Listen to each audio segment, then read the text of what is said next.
mistake to make when you want the church to grow is to assume the pastor is the most important person in making that happen, is the one who has the best spiritual gift of teaching. It's not so.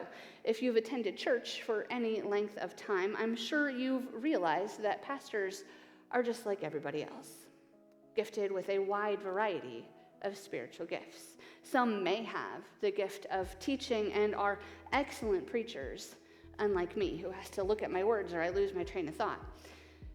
But others may be gifted with wisdom and administration, who excel more at organizing the life of the church and delegating others to the tasks that they're not best at.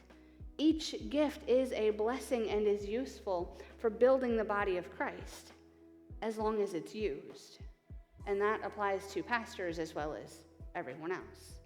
So that brings us to the last aspect of the gift of teaching that we'll explore this morning, the purpose. It's for the common good and to build up the body of Christ, right? I've said that several times this morning, and that's true. But underlying that is the fact that the fruit of teaching is a response, is a change in thought and behavior of the ones being taught. We see it clearly in today's passage. Philip opened his mouth and began to teach the Ethiopian about the truth of salvation through Jesus, about how Jesus was, in fact, the one about whom the prophet Isaiah wrote when he said, when he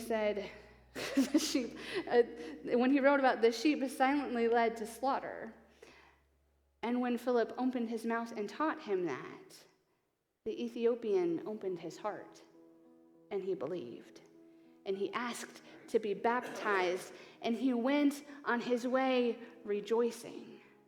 Do you hear all of those responses to Philip's faithful teaching? That man was forever changed in heart and mind that day by Philip's teaching.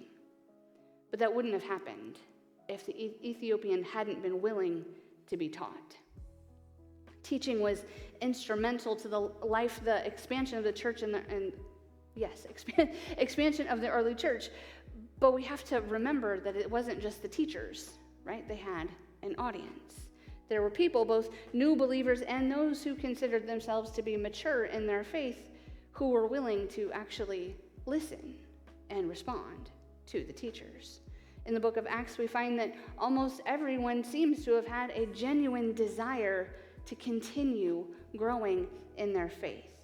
We hear over and over again that they committed themselves to regularly gathering together so that they could learn more.